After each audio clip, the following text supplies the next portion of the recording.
नमस्कार, आप देख रहे हैं गुड न्यूज इंडिया। जौनपुर आम आदमी की पार्टी के नेता और राज्यसभा सांसद संजय सिंह सोमवार देर रात एक निजी कार्यक्रम में जौनपुर पहुंचे। उन्होंने मीडिया के सवालों का जवाब देते हुए कहा कि अयोध्या के मुख्य पुजारी ने कहा कि पहली बार में ही गर्भगृह से पानी टपकने लगा है। प्रभु श्री राम के नाम पर भ्रष्टाचार हो रहा है। अयोध्या में जगह जगह सड़कें टूटी हुई है और 30,000 करोड़ रुपए खर्च करने का दावा किया जा रहा है। हालात यह है, जगह जगह पानी भरा हुआ है, इसलिए शायद प्रभु श्री राम ने इनके साथ न्याय किया है। अयोध्या के साथ जहां जहां श्री राम का नाम जुड़ा है सभी जगह ये हारे हैं। प्रधानमंत्री को बहुत अहंकार हो गया था।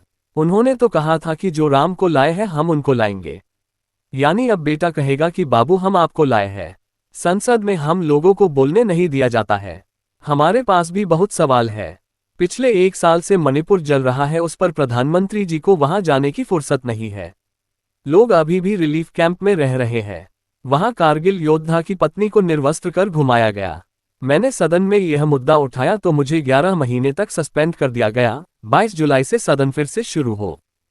काफी बातचीत चल रही है, जिस तरीके से बहुत सारे लोगों की जान गई थी उस घटनाक्रम में, तो किस तरह से देख रहे हैं पूरे घटना को? देखिए, पूरे देश में जिस तरह से अंधविश्वास का विस्तार हो रहा है और इसका खुला लाइसेंस मिला हुआ है, कोई भी अपने आप को बाबा घोषित कर देता है, भगवान घोषित कर देता है, परमात्मा घोषित कर देता है, चमत्कार करने वाला घोषित कर देता है। तो ये जो बाबाओं का बाजार पूरे देश में चल रहा है, इस पर प्रतिबंध लगना चाहिए, इस पर एक सख्त कानून भी बनना चाहिए। ऐसे ही आप अंधविश्वास फैला के अगर लोगों को लाखों करोड़ों की भीड़ लाखों लोगों की भीड़ इकट्ठा करो, करोड़ों अपने समर्थक तैयार करो, तो जो मर्जी आए आप करिए। हमने देखा हरियाणा में क्या हुआ।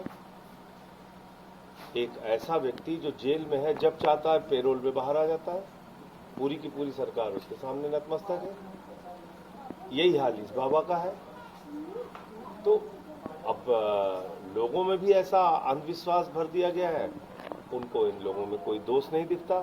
तो इसके लिए कानून देश के अंदर बनना चाहिए।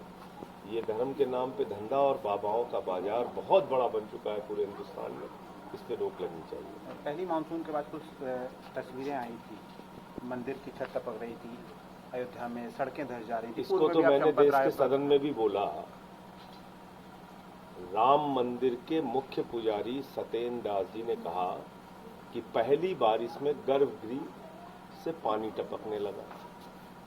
अब जब प्रभु श्री राम के नाम पर भी भ्रष्टाचार होगा, पूरे अयोध्या के अंदर जगह जगह सड़कें टूटी हुई हैं, 30,000 करोड़ रुपए खर्च किए जाने का दावा किया जा रहा है, और हालत यह है कि कहीं सड़क टूटी हुई है, कहीं पानी भरा हुआ है। तो इस पर तो निश्चित रूप से क्षोभ है, लोगों के मन में गुस्सा है कि आप भगवान के नाम पे वोट मांगते हैं और उनके नाम पे भ्रष्टाचार भी करते हैं, और इसीलिए शायद प्रभु श्री राम ने इनके साथ न्याय किया है। इतना अहंकार बीजेपी को हो गया था कि उन्होंने तो गाना बनाया था कि जो राम को लाए हैं हम उनको लाएंगे।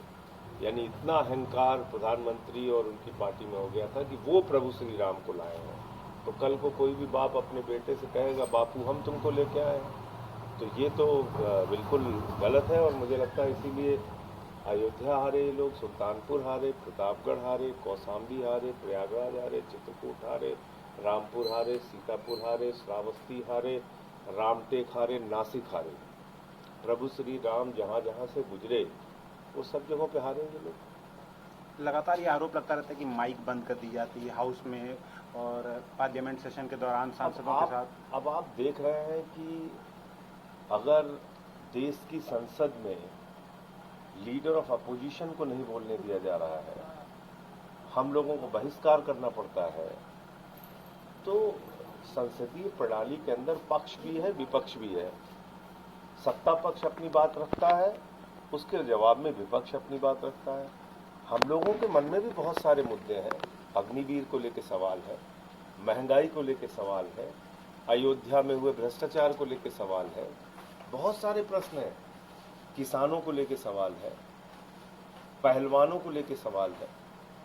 आप बोलने ही नहीं देंगे अगर सदन के अंदर, तो कहाँ जाए? मणिपुर पिछले 1 साल से जल रहा है, प्रधानमंत्री जी को वहां जाने की फुर्सत नहीं है।